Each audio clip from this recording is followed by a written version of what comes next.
Next উইকে হচ্ছে quiz 1, slide হচ্ছে 1 আর 2 তারিখ না 2 তারিখ না শনিবার।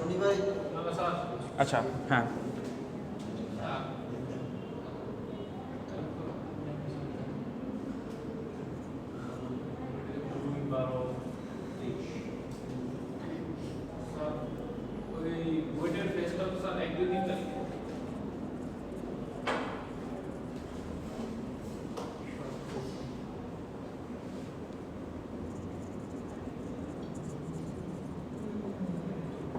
শর্ট কোশ্চেন বলতে আপনাদের কিছু আর কি ডিফারেন্স, বা শর্ট বলতে অত শর্ট না, হয়তো 5 মার্কসের কোশ্চেন থাকবে, এটা বুঝাচ্ছি, একদম বড় থাকবে না।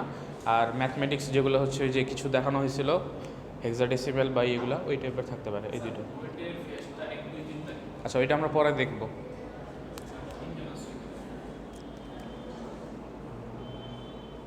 তাহলে হচ্ছে আপনাদের স্যাটারডে না দিয়ে আপনাদের আরেকদিন ক্লাস আছে না মানডেতে আছে না সানডেতে ক্লাস।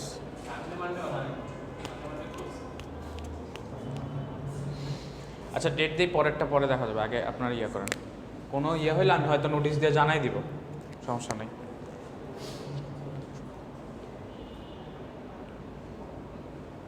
এটা হচ্ছে স্লাইড 1 ইন্ট্রোডাকশন, আরেকটা হচ্ছে ইনপুট আউটপুট, এই দুইটা। আজকে মনে হয় স্লাইড 2 শেষ হয়ে যাবে, সো দুইটা শেষ হয়ে গেলে ওই দুইটার উপর হচ্ছে আপনারা এক্সাম দিবেন একটা।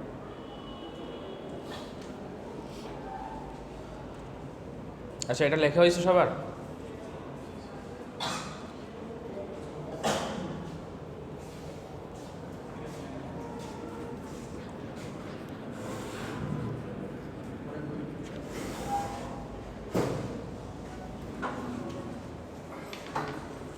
আচ্ছা আজকে আমাদের লাস্ট ক্লাসে হচ্ছে আমাদের একটু দেখা হয়েছিল, দেখেন লাস্ট ক্লাসে আমরা দেখছিলাম ইনপুট আউটপুটের কয়েকটা পিন থাকে, পিনগুলো হচ্ছে আমরা দুইটা ওয়েতে হচ্ছে সাজাতে পারি, একটা সিরিয়াল পোর্ট ছিল, একটা হচ্ছে প্যারালাল ছিল। সো এই সিরিয়াল পোর্টের মধ্যে হচ্ছে ছিল যে আমাদের কিছু আমরা হচ্ছে ইন্ডিভিজুয়াল পিনগুলোকে হচ্ছে ইনপুট অথবা আউটপুট হিসেবে ডিক্লেয়ার করতে পারি। তার মানে হচ্ছে আমরা একটা সিঙ্গেলকে ইনপুট দিতে পারি অথবা আউটপুট দিতে পারি। আর প্যারালাল যেটা ছিল, প্যারালালটা হচ্ছে আমরা যদি হচ্ছে কোনো পিনকে দিতে হয় তাহলে আমরা হয় পুরোটাকে হচ্ছে ইনপুট হিসেবে কাউন্ট করবো, অথবা পুরোটাকে আউটপুট হিসেবে কাউন্ট করবো, পুরোটাকে ইনপুট হিসেবে কাউন্ট করবো। সো আমাকে পিন বাই পিন হচ্ছে ইনপুট আউটপুট ডিক্লেয়ার করতে দিবে না। এইটা ছিল হচ্ছে আমাদের লাস্ট ক্লাসের এই পর্যন্ত। আজকে হচ্ছে আমরা নতুন না, ওইটারই কিছু পার্ট আমাদের বাকি ছিল, ওইটা হচ্ছে দেখবো। তো এখানে দেখেন যে আইও পোর্টের আমরা কতগুলো হচ্ছে পার্টস দেখতেছিলাম, যে আইও পোর্টসের মধ্যে দুইটা জিনিস ছিল, স্ট্যান্ডার্ড আর হচ্ছে ম্যাপ।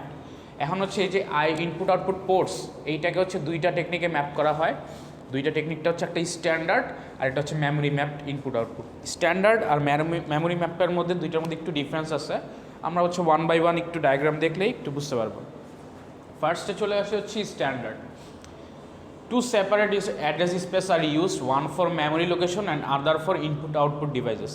স্ট্যান্ডার্ড ইনপুট আউটপুটের মধ্যে হয় যে আপনাদের যে মেমোরি অ্যাড্রেসগুলো আছে বা এই অ্যাড্রেস স্পেস আছে, এই স্পেসটাকে একটা থাকে হচ্ছে মেমোরির নিজের লোকেশন, অর্থাৎ মেমোরি যে কাজগুলো করবে ওইটার জন্য একটা লোকেশন থাকে, আর আরেকটা থাকে হচ্ছে ইনপুট আউটপুট ডিভাইসের জন্য হচ্ছে একটা লোকেশন থাকে। সো আমাদের সেপারেট দুইটা হচ্ছে অ্যাড্রেস স্পেস থাকে। অ্যাড্রেস স্পেস বলতে যেখানে আমাদের হচ্ছে লোকেশনগুলো থাকে বা লোকেশনগুলো নিয়ে কাজ করি, বা আমাদের যে স্পেস থাকে, আমরা বলতেছিলাম না এরকমই স্পেস। সো স্ট্যান্ডার্ড আয়তে একটু পরে আমরা ডায়াগ্রাম দেখবো, যদি এখানে একটু দেখেন ডায়াগ্রামটা আছে। হ্যাঁ, স্ট্যান্ডার্ড ইনপুট আউটপুটে কী হয়, মেমোরির জন্য এখানে হচ্ছে অ্যাড্রেস স্পেস আছে, তার মানে এইটা শুধুমাত্র মেমোরির কাজ করবে, আর কোনো কাজ করবে না। আর এই পাশে দেখেন আরেকটা অ্যাড্রেস স্পেস আছে, এইটা হচ্ছে শুধুমাত্র ইনপুট আউটপুট ডিভাইসের জন্য কাজ করবে। অর্থাৎ আমি ইনপুট আউটপুট ডিভাইস থেকে যদি কিছু নিয়ে আসতে চাই, তারপর রাখতে চাই বা কিছু করতে চাই, তাহলে আমাকে এই অ্যাড্রেস স্পেস বা এই লোকেশন থেকে কাজ করতে হবে। আর আমি যদি মেমোরি থেকে কিছু করতে চাই, অর্থাৎ আমার স্টোরেজ যে ছিল ওই মেমোরি থেকে যদি কিছু হচ্ছে আমি পাস করতে চাই আমাদের সিপিইউতে বা অন্য কোনো কম্পোনেন্টসের মাধ্যমে যদি কাজ করতে চাই, তাহলে সেটা করতে হবে কি, আমাদের এই মেমোরি অ্যাড্রেস যে স্পেসটা আছে এইটা। সো দুইটা সেপারেট হচ্ছে স্পেস থাকে স্ট্যান্ডার্ড ইনপুট আউটপুটে। নেক্সটে বলা আছে the input output devices are provided dedicated address space. তার মানে হচ্ছে যেটাই বলতেছিলাম যে ডেডিকেটেড অ্যাড্রেস স্পেস থাকে, ইনপুট আউটপুটের জন্য আলাদা অ্যাড্রেস স্পেস আর মেমোরির জন্য আলাদা address space. Hence there are two separate control lines for memory and input output transfer. তার মানে বলা হচ্ছে যে কন্ট্রোল বাসটা খেয়াল আছে, কন্ট্রোল বাস আমরা বলতেছিলাম কোনো কিছু কন্ট্রোল করে, একটা হচ্ছে কোনো একটা ডেটা পাঠায় 0 অথবা 1 পাঠায়, তারপরে হচ্ছে সে কম্পোনেন্টসের সাথে কানেক্টেড কিনা ওইটা হচ্ছে কন্ট্রোল করে। সো এইখানে এই কন্ট্রোল লাইনগুলো আছে হচ্ছে দুইটা, একটা মেমোরির জন্য অর্থাৎ সিপিইউর সাথে মেমোরিতে কানেক্টেড থাকে মেমোরি কন্ট্রোল করার জন্য, আরেকটা হচ্ছে ইনপুট আউটপুট ট্রান্সফারের জন্য।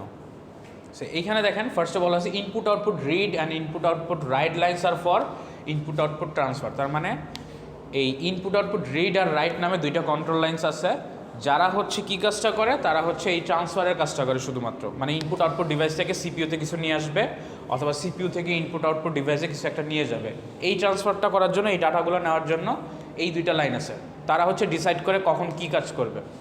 আর মেমোরি রাইট আর memory read for memory transfer, memory write করার জন্য আর মেমোরি রিড করার জন্য হচ্ছে দুইটা কন্ট্রোল লাইন আছে।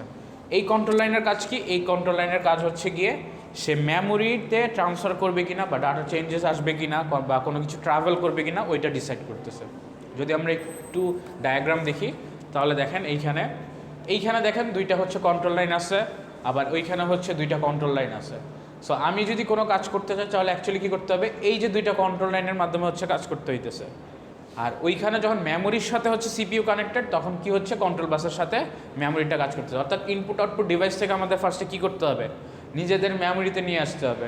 মেমোরির জন্য মেমোরির সাথে কিন্তু ইনপুট আউটপুট ডিভাইসের কন্ট্রোল লাইনগুলো। সো আমি ইনপুট আউটপুট ডিভাইস থেকে ডাটা বাসের থ্রুতে ডাটাগুলো নিয়ে মেমোরি অ্যাড্রেসে নিয়ে আসবে। এখানে মেমোরি অ্যাড্রেস থেকে আমি হচ্ছে সিপিইউতে নিয়ে যাবো যদি আমি হচ্ছে ইনপুট আউটপুটের কাজ করি, কিন্তু দুইটা সেপারেট থাকবে, অর্থাৎ মেমোরির মধ্যেই থাকবে না, মেমোরির জায়গাটা মেমোরির মধ্যে, আর ইনপুট আউটপুটের ট্রান্সফারটা ইনপুট আউটপুটের মধ্যে আলাদাভাবে হচ্ছে থাকবে, দুইটা হচ্ছে সেমভাবে থাকবে না। সো এইটা হচ্ছে স্ট্যান্ডার্ড ইনপুট আউটপুটের সিস্টেম, যে এইখানে আমরা কীভাবে কাজ করব। আর ওইখানে অ্যাড্রেসগুলো যেই আমরা অলরেডি দেখে আসছি, অ্যাড্রেসগুলো কি অ্যাড্রেস বাসের মাধ্যমে হচ্ছে পাস হয়। তার মানে অ্যাড্রেস বাসের মাধ্যমে আমি হচ্ছে কি যে কোনো অ্যাড্রেস লোকেশন বা পাঠাতে চাইলেই ওইটা হচ্ছে অ্যাড্রেস বাসের মাধ্যমে হচ্ছে আসবে। নেক্সট আমরা যদি একটু দেখি, একটু মেমোরি স্পেসটা দেখি, যে আমাদের এই স্ট্যান্ডার্ড ইনপুট আউটপুটে কি হয়, আমাদের টোটাল মেমোরির যে মেমোরি স্পেসটাকে একরকমভাবে, অর্থাৎ ওইটা হচ্ছে একদম আলাদা সেপারেট, আর এইখানে ইনপুট আউটপুটের জন্য আলাদা হচ্ছে সেপারেট থাকে। আর মেমোরি ম্যাপটা দেখি নাই, বাট জাস্ট ডায়াগ্রাম দেখে বুঝতে পারেন যে দুইটা কম্বাইন থাকে, একটু পরে আমরা হচ্ছে এটা দেখব।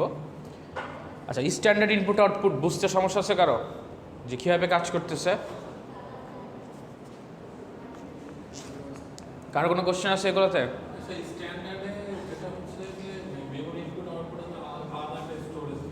হ্যাঁ, স্টোরেজ না বলতে পারেন, অ্যাড্রেস স্পেস। একটু পজ করুন।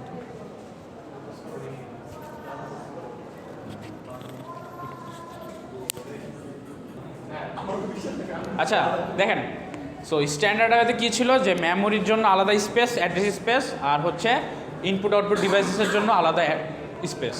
আর এখন আমরা দেখব হচ্ছে স্ট্যান্ডার্ড আয়োর এই পিনগুলো দেখবো যে কীভাবে কাজগুলো করতেছে, এইটা একটু দেখবো, তারপরে হচ্ছে আমরা মেমোরি ম্যাপটা শুরু করবো। সো স্ট্যান্ডার্ড আয়োর যে পোর্টগুলো আছে ওগুলো একটু দেখি। স্ট্যান্ডার্ড ইনপুট আউটপুট আর port input output called isolated input output by Intel, মানে আপনাদের যে ইন্টেল প্রসেসর আছে বা মাইক্রোপ্রসেসর আছে, তারা বলতেছে যে এটা হচ্ছে আইসোলেটেড, তারা হচ্ছে এটাকে বলতেছে uses an output control pin such as M input output pin to distinguish between input output and memory. আচ্ছা, এইখানে দেখেন সবাই একটু সামনে, এইখানে বলতেছে যে মেমোরি স্ল্যাশ ইনপুট আউটপুট এইটা নামে একটা পোর্ট আছে বা একটা পিন আছে, এই পিনের মাধ্যমেই হচ্ছে কখন আমার সিপিইউ মেমোরির সাথে কানেক্টেড থাকবে, কখন আমার সিপিইউ হচ্ছে ইনপুট আউটপুট ডিভাইস থেকে বা ইনপুট আউটপুট অ্যাড্রেস স্পেস থেকে কাজ করবে, ওইটা হচ্ছে ডিপেন্ডস করতেছে এই পিনের মাধ্যমে। তার মানে আমার এই পিন ডিসাইড করতেছে যে আমি এখন মেমোরি অ্যাড্রেস স্পেস ইউজ করব নাকি ইনপুট আউটপুটের যে অ্যাড্রেস স্পেস আছে ওইটা ইউজ করব। সেখানে বলা আছে দেখেন, মেমোরি ইনপুট আউটপুটের এই পিনটা যদি হাই থাকে, অর্থাৎ পিনের ভ্যালু যদি হাই থাকে, the processor outputs a high to indicate that's a memory operation is going on. তার মানে এইটার ক্ষেত্রে বুঝবেন কীভাবে, দেখেন বার যখন থাকবে, বার অ্যাক্টিভ হয় হচ্ছে 0-তে, আর বার ছাড়া যেটা থাকে ওইটা অ্যাক্টিভ হয় হচ্ছে 1-এ।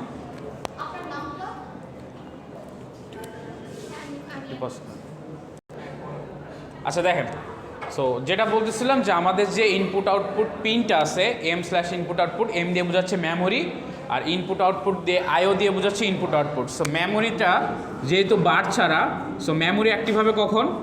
যখন আপনার ভ্যালু থাকবে হচ্ছে 0, তখন এই মেমোরিটা অ্যাক্টিভ থাকবে। এইটা হচ্ছে বোঝা সহজ উপায় যে আমার পিনগুলো অ্যাক্টিভ থাকে যখন নর্মালি থাকে তখন আমার 1-এ অ্যাক্টিভ হয়। আর সরি এখানে একটু ভুল লিখছি, হাই মানে হচ্ছে 1, এইটা মিন করে হচ্ছে হাই। সো যখন আমার পিনটা নর্মালি থাকে তখন আমাদের 1-এ অ্যাক্টিভ হয় বা হাইতে অ্যাক্টিভ হয়। আর যখন হচ্ছে আমাদের পিনের বার থাকবে তখন বারটা অ্যাক্টিভ হবে কখন? যখন 0 থাকবে।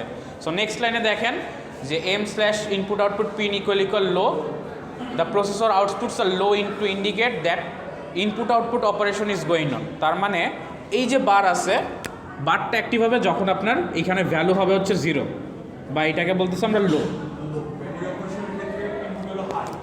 এইটা আপনি আপনার মাইক্রোপ্রসেসর বলেন বা যে কোনো টপিকেই বলেন, সবগুলোর ক্ষেত্রেই যখন আপনি নর্মালি কাজ করবেন তখন যদি বার না থাকে তাহলে এটা অ্যাক্টিভ হবে হচ্ছে 1-এ, আর ইনঅ্যাক্টিভ থাকবে হচ্ছে 0-তে। আর যখন হচ্ছে বার থাকবে তখন অ্যাক্টিভ হবে হচ্ছে 0-তে বা লোতে, আর ইনঅ্যাক্টিভ হবে হচ্ছে 1-এ বা হাইয়ে। সো এই জিনিসটা হচ্ছে সবসময় খেয়াল রাখবেন, ইনভার্সের মতো অনেকটা। এইটা আমরা পরবর্তীতে আরও কিছু পড়বো, তখন আমাদের দরকার পড়বে।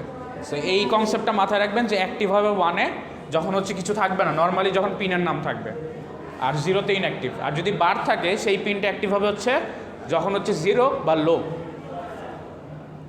আচ্ছা, নেক্সটে হচ্ছে এখন স্ট্যান্ডার্ড ডায়োড হচ্ছে আমরা একটু একটা কনসেপ্ট আছে বা আমরা হচ্ছে একটু কোড দেখি যে কীভাবে লেখে। কোনটা?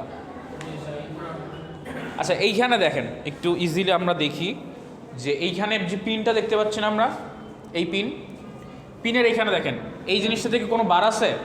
বার নাই। তার মানে হচ্ছে একটু পজ করেন তো,